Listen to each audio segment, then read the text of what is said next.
강다은 앵커 택배 자주 이용하십니까? 전 좀 자주 이용하는 것 같습니다. 어. 퇴근하고 집 갔을 때 택배 상자 있으면 괜히 설레더라고요. 맞습니다. 요즘 당일 배송, 새벽 배송 그래서 보통 전날에서만 바로 당일날 오는 경우 다음 날이면 도착하는데 이렇게 편리해진 만큼 문제가 발생합니다. 쓰레기 문제가 커지는데요. 네, 그래서 택배 거래가 일상이 된 택배 사회에 이런 택배 쓰레기를 어떻게 하면 줄일 수 있을지 알아보도록 하겠습니다. 뉴스캐스터 연결해보죠. 함현지 캐스터.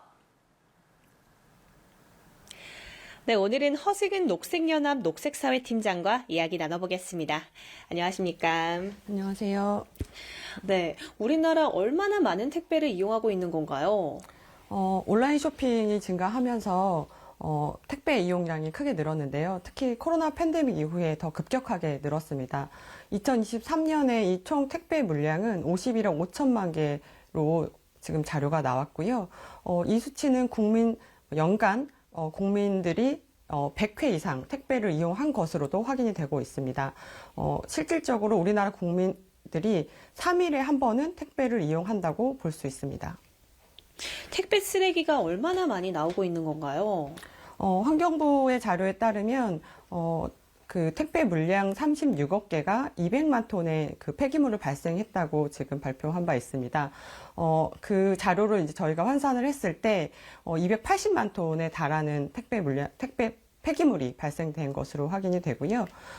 그 택배 포장재의 경우에는 한 번 쓰고 버려지기 때문에 실질적으로 택배 물량이 늘어난 만큼 택배 쓰레기가 같이 늘어난 것으로 볼 수 있습니다. 우리나라 이 생활 폐기물 중에서 이 포장 폐기물의 경우가 중량 대비해서는 30% 그리고 부피 기준에서는 50% 이상 차지하고 있다고 알고 있습니다.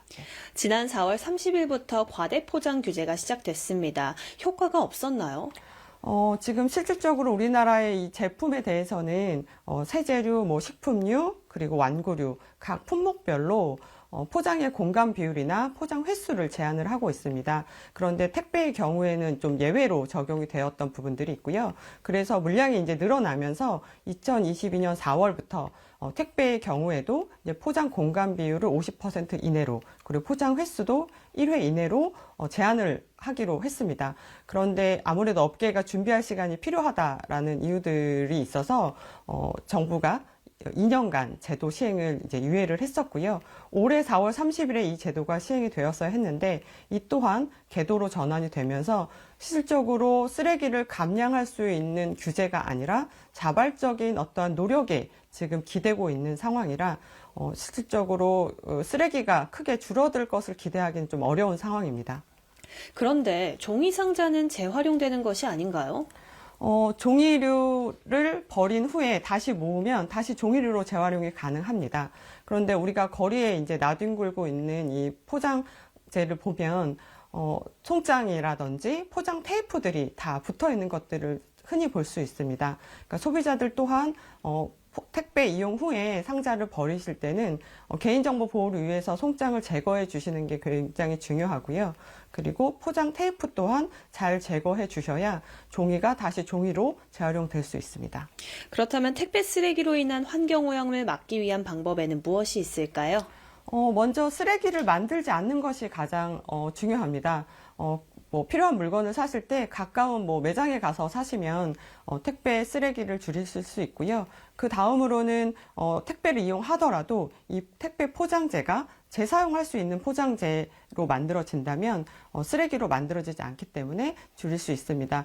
한 식품 그 유통 플랫폼의 자료에 따르면 그 스티로폼 상자를 1억 개를 줄였다고 하더라고요. 그래서 재사용 포장재를 사용한다면 실질적으로 쓰레기를 줄이는 효과를 가져올 수 있기 때문에 이런 부분들이 기업들이 좀 더 잘 활용할 수 있도록 제도화하는 것이 지금 중요합니다. 네, 오늘 말씀 고맙습니다. 고맙습니다. 지금까지 출근길 인터뷰였습니다.